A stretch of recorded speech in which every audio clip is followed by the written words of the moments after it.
मैं को ये आज के बजट की प्रेजेंटेशन के बाद ये पहले ही मेरा इंटरैक्शन है and I am glad it is with you and Navbharat. पहली बात जो है कि आपने जो कैरेक्टराइजेशन की है बजट की, एक पॉपुलर टाइप की कैरेक्टराइजेशन है, पर अगर थोड़ी बारीकी से अगर आप देखें तो what has happened is that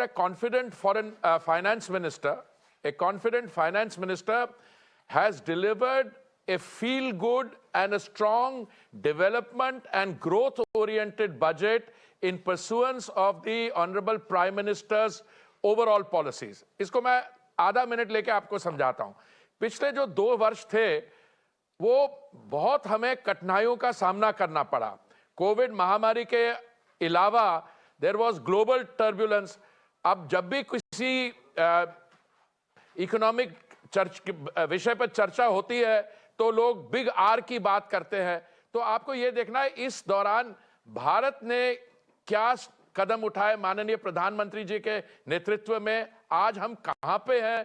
तो एक हमने पिछले 2 साल की अपनी जो जर्नी है उसको अच्छी तरीके से नेविगेट किया है और आज अगर आप कैपिटल एक्सपेंडिचर को 7.5 लाख करोड़ से ले जाके उसको 33% बढ़ा के 10 लाख करोड़ तक ले जा सकते हैं। साथ साथ में आप और भी जो आपने पर्सनल इनकम टैक्स में बाकी जो आपने कदम उठाए हैं माननीय वित्त मंत्री जी ने अपने बजट में अनाउंस किए हैं, तो इससे मैं ये कहूंगा कि ये this is a budget which is development and growth oriented. इसका फायदा किसको होगा? सबको होगा। देखिए, अगर आप देखिए 10 लाख करोड़ कैपिटल एक्सपेंडिचर है, उससे इंफ्रास्ट्रक्चर बढ़ेगा। अगर इंफ्रास्ट्रक्चर बनेगा तो उसका लाभ हमारी सोसाइटी के सब वर्गों तक पहुंचेगा। अब एक सवाल उठता है कि पिछला जो था 7.5 लाख करोड़, उससे क्या फायदा हुआ? आज हमारी स्थिति, आर्थिक स्थिति ऐसी है that we are the fastest growing economy. Number 1, हमने इन्फ्लेशन को अंडर कंट्रोल लाया है।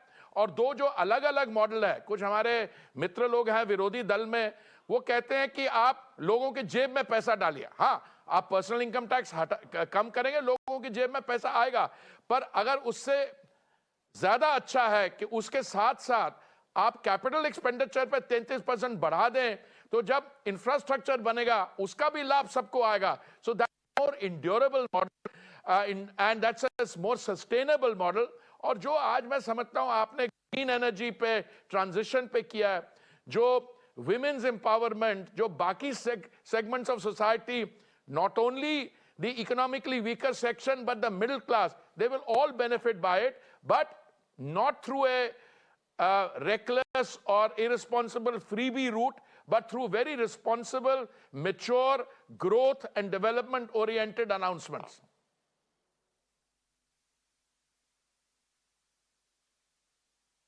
Energy prices are going up across the world, but the question here is that farmers use diesel and diesel prices are at a high level, yet petroleum subsidies have come down. On the other hand, Pradhan Mantri Awas Yojana में जो है वो 60% outlay का hike है।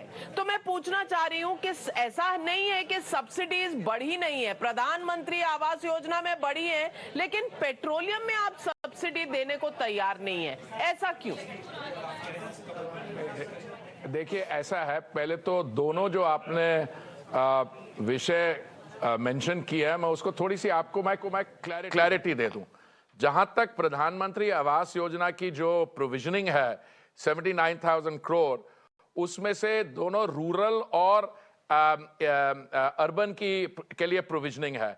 जब rural ग्रामीण क्षेत्र में प्रधानमंत्री आवास योजना का कर कोई आवास बनता है, उससे रूरल एम्प्लॉयमेंट बनती है, उससे बहुत एंसिलरी और कॉन्कॉमिटेंट बेनिफिट्स मिलते हैं। जहां तक पेट्रोलियम सेक्टर की बात, आप उस पूरा टोटलिटी देखिए, सब्सिडी की बात नहीं है। इस समय बात यह है कि आपको ग्रीन एनर्जी में ट्रांजिशनिंग करनी है, तो अभी बहुत प्रोविजंस है इस बजट में। मैं आपको कुछ बता दूं, इससे पहले जब अनाउंसमेंट हुई थी तो 19,800 crore had been set aside for under the PLI scheme. That is one. अभी 5% CBG की मैंडेटरी ब्लेंडिंग होगी, उससे हमारे फार्मर्स को फायदा होगा. दूसरा 38,000 crore, if I remember the figure, the 35,000 crore has been set aside for a capital expenditure and green energy transitioning. So this is money being put in for a sensible growth and energy transition route. Subsidy क्या होती है कि आप petrol price को consumer तक subsidise करें. हमने already on 2 occasions माननीय प्रधानमंत्री जी ने नवंबर 2021 और मई 2022 को सेंट्रल एक्साइज ड्यूटी कम की थी, at a time when the country में कम से कम 800 million people were being fed 3 meals of dry ration in a day. So you have to look at the totality. So subsidy की बात नहीं है, ये growth की बात है. और पेट्रोल प्राइसेस इस समय पिछले अप्रैल से बढ़े नहीं है. मैं तो यही चाहूंगा कि हमारे जो OMCs हैं, अच्छी कॉर्पोरेट एंटिटीज को आगे भी इसको बढ़ाएं नहीं प्राइस को, और जैसे ही उनको थोड़ा सा विगल रूम, कुशन रूम मिले, उस प्राइसेस को फिर वो नीचे लाए, global prices come down.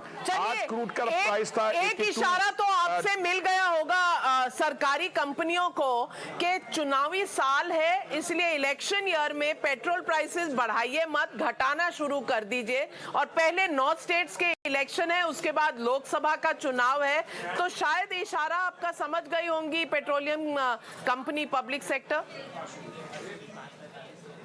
Navika ji, अगर पेट्रोलियम कंपनीज मेरे इशारे पे चलती हों तो मैं आपको पूरा विश्वास दिलाता हूं, मैं तो उनको पूरा कहता कि ऑलमोस्ट पेट्रोल को फ्रीली अवेलेबल कर दो, पर ऐसे होता नहीं है. जहां तक चुनाव की बात है, आपके साथ आपके चैनल पे मुझे पहले भी आपने मौका दिया है इस बात पे चर्चा करने का. चुनाव तो हमारे देश में साल भर होते रहते हैं. अभी कुछ चुनाव खत्म हुए हैं, अभी कुछ और आ रहे हैं अप्रैल से लेके एंड ऑफ द ईयर, अगले साल जनवरी. सो ये this is not related to election. Petrol price madam is determined by the global price.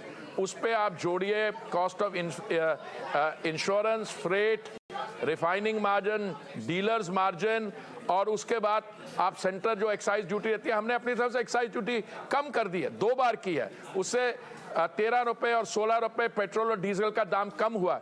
कुछ जो नॉन बीजेपी स्टेट्स हैं उन पे उनको भी हमने रिक्वेस्ट किया था, कुछ ने कम किया, ज्यादा ने नहीं किया.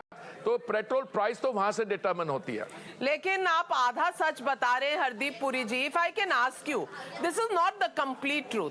The complete truth is that because it is election year and this is the last full budget, there was some amount of juggling that was done in the exemptions limits for middle classes. That could have been done before, but it was kept off till 2023, which was the last budget. So if you say there are no political considerations when budget proposals are announced, many will find it very difficult to believe. Madam, it has never been my case that the formulation of the budget, the proposals, and the final decisions on them are divorced from politics. I have never taken that position. So अगर आप half truth की बात कर रहे हैं, middle class की income tax की बात कर रहे हैं, मैं आपको यही कहना चाहता हूं कि it is a confident finance minister and under the leadership of the Prime Minister has taken very well considered and thought through decision. अब ये मिडिल क्लास की जेब में कितना, आप एग्जाम्पशन फॉर इंस्टेंस 3 लाख पे होनी चाहिए जीरो टैक्स या 5 पे, 7.5 पे. This has to be a considered decision, both technical and political. I am saying something else. अगर आप 3 लाख तक कोई इनकम टैक्स नहीं चार्ज करते तो स्लैब वाले लोग हैं, उनको भी तो उनके पहले 3 लाख इनकम पे कोई टैक्स नहीं होगा. This goes, so money is being put in everybody's pocket, but you are in a position to put money in everybody's pocket provided the economy is doing well. अगर आप 7% पे, 6.5 या 7% पे आप ग्रो करेंगे और आपके अगले साल का भी जो असेसमेंट है कि वो भी 7% के आसपास होगा, then you feel confident to be able to do it. अब यही सवाल कैपिटल एक्सपेंडिचर पे उठ सकता है. आपने इतना बढ़ा दिया, 33% बढ़ा दिया, इसलिए बढ़ाया कि उससे इकोनॉमी को फायदा होता है. और अगर आप कहीं कैपिटल एक्सपेंडिचर में अगर आपने कर दिया, बाकी जगह नहीं किया, these are which have to be made on sound judgment. and मैं बधाई देना चाहता हूं माननीय वित्त वित्त मंत्री को, जिन्होंने माननीय प्रधानमंत्री जी के नेतृत्व में बहुत सोच समझ के, बड़ी डीप थॉट के साथ एक ऐसा बजट प्रेजेंट किया है जो मैं समझता हूं it carries the growth momentum, the development orientedness of the previous few years, specially during the difficult period, to its logical conclusion. Hardeep Puri ji, you are a minister, but you've also worn the hat of an expert, of a bureaucrat. आज मैं आपसे political number नहीं मांग रही हूँ, मैं आपसे unbiased number मांग रही हूँ. इस बजट को आप 10 में से कितने नंबर देंगे? क्योंकि रिपोर्ट कार्ड सब हर किसी का देखा जाता है, स्टूडेंट्स का देखा जाता है, मीडिया का देखा जाता है, तो सरकार का भी देखा जाना चाहिए. इस बजट को आप कितने नंबर देंगे ऑन अ स्केल ऑफ 10? देखिए, मैं आपको एक बात बताता हूँ. कल जब मैं महामहिम राष्ट्रपति जी का स्पीच सुनना था, तो मेरे साथ में जो मेरे कॉलीग बैठे हुए थे, किरण रिजिजू जी, मैंने उनसे कहा कि मेरी 71 साल उम्र होने वाली है और कई मैंने प्रेसिडेंट्स के एड्रेसेस सुने at the commencement of parliament, but the speech I heard yesterday was the best ever. Number 1. Number 2, the economic survey. आप वो 400 पेजेस हैं, आपके पास तो बहुत रिसर्च एक्सपर्टीज है, उनको भी देखिए. It's a first rate economic survey which points to the challenges and how we are planning to go. Equally, I think that the budget that has been presented today, in my this thing, given the constraint, देखिए, if I had to take the decisions and we had unlimited resources, I would bring taxation rates very low. I would do, instead of raising the capital expenditure by 33%, I would raise it by 100%. But within what is that? I think this is a tremendous budget, and I'm not the person who can grade, but I would say if I had to do a grading, I would give it 10 out of 10. Well, thank God you didn't give it 11 on 10. But the opposition says, as it says very often, it says, ना गरीबों के लिए कुछ है, ना किसानों के लिए कुछ है, बस इंडस्ट्री को फायदा पहुंचाने का बजट है. आज ऑपोजिशन से आप क्या कहेंगे? देखिए, मैं अब किस ऑपोजिशन को क्या कहूं. आप ऐसे करिए, उनकी सबकी जो स्टेटमेंट्स है कंपाइल कर लीजिए पिछले बजट्स की. मैं कहता हूँ हमारे 9 साल की कंपाइल कर लीजिए और उससे पहले की भी कर लीजिए. कितना उनको बजट में वो फोकस कर रहे हैं, कितना ग्रोथ है. ये वही ऑपोजिशन है जो एक समय कह रही थी. और जब मैं कठिनाइयों की बात कर रहा था, मैं आपको ये बताना, I should have mention 220 crore आपने वैक्सीन डोजेस भी ऑलमोस्ट मुफ्त एडमिनिस्टर की हैं. देखिए, अभी तक सुबह से मैं आपका कार्यक्रम देख रहा था, आपने काफ़ी लिखे लोगों को भी अपने जो हमारे से सहमत नहीं है, जिनके व्यूज़, उनको भी रखा. पर उनके मैं आंकड़े पढ़ रहा था, वो इकोनॉमिक सर्वे के फिगर्स भी ठीक तरह से नहीं पढ़ रहे हैं. देखिए, जिन लोगों का पॉलिटिकल एजेंडा हो, उनको तकलीफ ये हुई है कि हमने अपनी वैक्सीन भी बना ली. वो तो कह रहे थे फाइजर की वैक्सीन आप इम्पोर्ट करो. मोदी जी के वो कह रहे थे जी आपने वो कोवैक्सीन को बहुत जल्दी दे दिया, क्लिनिकल ट्रायल्स का सर्टिफिकेट. देखिए, इनको आप let the budget be understood. मुझे लगता है कि हमारे जो विरोधी दल है, ये भी इस बजट को अच्छे नंबर देंगे, इसलिए क्योंकि उनके पास सब्सटैंटिव कोई points in order to counter it कोई इनको नजर नहीं आएंगे. Well, on that note, thank you very much, Mr. Hardeep Puri, for joining me with your first reaction, the first Union Minister to give us a reaction on the budget. Thank you very much.